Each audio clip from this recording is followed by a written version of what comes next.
ಭವಿಷ್ಯದ ಇನ್ನೊಂದು ಹೆಸರೇ ಸಂಘರ್ಷ. ಮನಸ್ಸಿನಲ್ಲಿ ಒಂದು ಆಸೆ ಮೂಡಿ ಅದು ಪರಿಪೂರ್ಣವಾಗದಿದ್ದರೆ ಮನಸ್ಸು ಭವಿಷ್ಯದ ಯೋಚನೆಯನ್ನು ಮಾಡುತ್ತದೆ. ಭವಿಷ್ಯದಲ್ಲಿ ಆಸೆ ಪೂರ್ಣವಾಗುವುದು ಎಂಬ ಕಲ್ಪನೆ ಮಾಡಿಕೊಳ್ಳುತ್ತಿರುತ್ತದೆ. ಆದರೆ ಜೀವನ ಭವಿಷ್ಯದಲ್ಲಿಯೂ ಇಲ್ಲ, ಭೂತದಲ್ಲಿಯೂ ಇಲ್ಲ. ಜೀವನವೆಂದರೆ ಈ ಕ್ಷಣ ಮಾತ್ರ.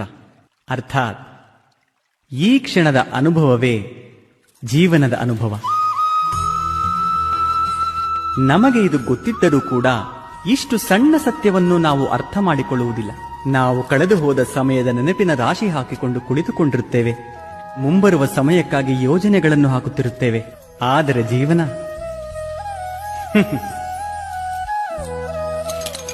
ಜೀವನ ಕಳೆದು ಹೋಗಿರುತ್ತದೆ. ಒಂದು ಸತ್ಯವನ್ನು ನಾವು ಮನಸ್ಸಿಗೆ ತೆಗೆದುಕೊಳ್ಳುವುದು ಉಚಿತ.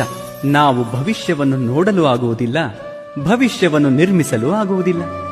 ನಾವು ಕೇವಲ ಧೈರ್ಯ ಹಾಗೂ ಸಾಹಸದೊಂದಿಗೆ ವಿಷಯವನ್ನ ಆಲಿಂಗಿಸಬಹುದು, ಭವಿಷ್ಯವನ್ನು ಸ್ವಾಗತಿಸಬಹುದು. ಹಾಗಾದಲ್ಲಿ ಜೀವನದ ಪ್ರತಿ ಕ್ಷಣವು ಜೀವನದಿಂದ ತುಂಬಿಕೊಳ್ಳುವುದಿಲ್ಲವೇ? ನೀವೇ ಯೋಚನೆ ಮಾಡಿ ನೋಡಿ.